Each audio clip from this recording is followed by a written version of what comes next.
Hi! నేనెప్పుడు ఇలా గుడ్డు తింటానని కల గూడా అనుకోలేదండో! ఇదేం గుడ్డు అనుకుంటున్నారా? చాప గుడ్డండి.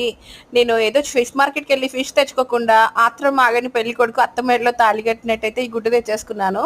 ఇది తెచ్చేసుకున్నందుకు మా ఇంట్లోళ్ళు ఇది వండకపోతే తంతామని చెప్పారనమాట. సరే అని చెప్పేసి వెంటనే అయితే ఇంకా యూట్యూబ్‌లో చూసేసి ఇంకా వాటినైతే బాయిల్ చేసేసి ఇంకొక పాన్ మీద అయితే ఫ్రై చేయడం స్టార్ట్ చేశాను. ఇది ఫ్రై చేయడం ఏంటో గాని నాకైతే ఎందుకంటే అసలు ఎంత అది ఫ్రై అయిందా తెలియట్లేదు, ఏది తెలియట్లేదు. మొత్తానికి తెలియనప్పుడు దేంట్లోకి చేయబెట్టకూడదు అనమాట. తెలియనప్పుడు ఏది తీసుకురాకూడదు. ఏదో పెద్ద ఆత్రం ఆగకుండా అయితే తీసుకొచ్చినందుకు ఇంకా నేను బలైపోయాను. దీన్ని అయితే బాగా ఫ్రై చేసేసాను అనమాట.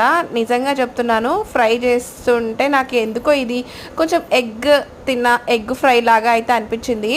కానీ ఇదైతే నిజంగా ఉట్టికి కూడా తినేయచ్చు అనమాట. ఇలా చేసుకుంటే మాత్రం ఉప్పు, కారం, పసుపు, అల్లం వెల్లుల్లి పేస్ట్ అన్నీ మంచిగా దగ్గరికి ఫ్రై చేసేసుకొని అయితే వేసుకొని అసలు ఏమన్నా అనిపించిందా నాకైతే. నిజంగా ఇలా ఉంటుందని ముందే తెలుసుంటే అయితే ఇంకా అంతకుముందు కూడా ఒకసారి తెచ్చుకునేదాన్నేమో.